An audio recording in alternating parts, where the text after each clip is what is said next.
சரிங்களா? Many more happy returns of the day, god of Kollywood, god of cinema, god of என்கிரைபீரியாஸ், இந்த மாதிரி நிறைய சொல்லிகிட்டே போகலாம். இது வந்து பார்த்தோன்னா அவரை பற்றி சொல்லணுன்ற வார்த்தையே இல்லை. அவர் தான் கோலிவுட்டோடைய ஒரு சினிமா படைப்பே அவர் தான்.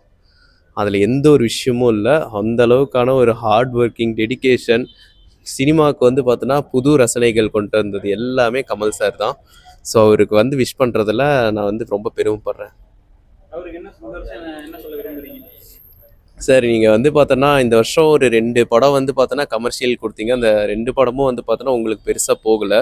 ஸோ நீங்கள் வந்து பார்த்தோன்னா ஆர்ட் ஃபார்ம்லேயே ஒரு ஃபிலிம் பண்ணுவீங்க பார்த்தீங்களா, புது கிராஃப்ட் ஒன்று உருவாக்குவீங்க பார்த்தீங்களா, அந்த கிராஃப்டை மறுபடியும் கொண்டு வாங்க சார். கண்டிப்பாக உங்களுக்காக தான் தமிழ் சினிமா வந்து ரொம்ப வெயிட் பண்ணிகிட்டு இருக்குது. நீங்கள் டைரக்ஷன் பண்ணணும் அப்படின்றது தான். ஸோ உங்களை வந்து பார்த்து தான் நான் வந்து எனக்கு வந்து ஒரு சினிமா மேலே ஆசை வந்ததுக்கு காரணம் வந்து பார்த்தோன்னா உங்களோட ஃபிலிம்ஸ் அப்படின்னு நான் பெருமையாக சொல்லிப்பேன். இவரோடைய ஃபிலிம்ஸில் வந்து பார்த்தோன்னா என்னோடய ஃபேவரட் மூவினா நான் ஒரு படம் சொல்ல மாட்டேன். குருதி புனல், குணா, மகாநதி, நாயகன், அப்புறம் அபூர்வ சகோதரர்கள், தென்னாலி, பஞ்சதந்திரம், இந்த மாதிரி போய்கிட்டே இருக்கும். விஸ்வரூபம், இந்த மாதிரி எல்லா படமுமே நான் சொல்லிக்கிட்டே இருக்கலாம். லாஸ்ட்டாக வந்த விக்ரம்னா இருக்கட்டும், அந்த மாதிரி தான். ஸோ மிச்சம் வந்த 2 படம் பெருசாக போகலை அப்படின்னாலும் அவரோட அந்த கிரேஸ் குறையில. ஸோ கண்டிப்பாக வந்து இன்னும் வந்து பெஸ்ட்டாக ஒரு படம், ஒரு கிராஃப்ட் மறுபடியும் உருவாக்குங்க அப்படின்றது தான் சினிமா ஃபேன்ஸான என்னோட கருத்து. ஸோ மறுபடியும் சொல்லிக்கிறேங்க sir, many more happy returns of the day Kamal sir. Rerelease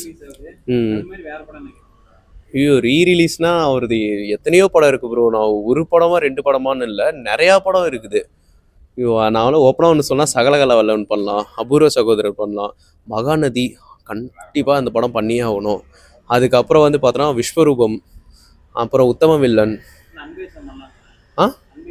அன்பே சிவம். அதான் சொல்கிறேன்ல, என்னால் இந்த படம் தான் இதுன்ற சொல்ல முடியல. நிறையா படம் இருக்குது ப்ரோ. இந்த எந்தெந்த படம் வந்து ரீரிலீஸ் பண்ணலாம் அப்படின்னு என்னாலே சொல்ல முடியாது, அப்படி இருக்குது. இன்னும் ஒரு நிறையா படம், மெயினாக அன்பே சிவம் நீங்கள் சொன்னீங்க பார்த்தீங்களா, கண்டிப்பாக அந்த படம் பண்ணுங்க அப்படின்றத என்னோட தாழ்மையான வேண்டுகோள். ஏவனி ப்ரொடக்ஷன் சுந்தர் சி சார் இது பார்த்துட்டு இருந்தீங்க அப்படின்னா கொஞ்சம் பார்த்து தாராளமாக பண்ணிவிடுங்க.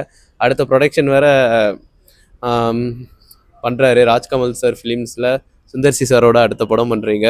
So wish all the best. நல்லா பண்ணுங்க கண்டிப்பாக.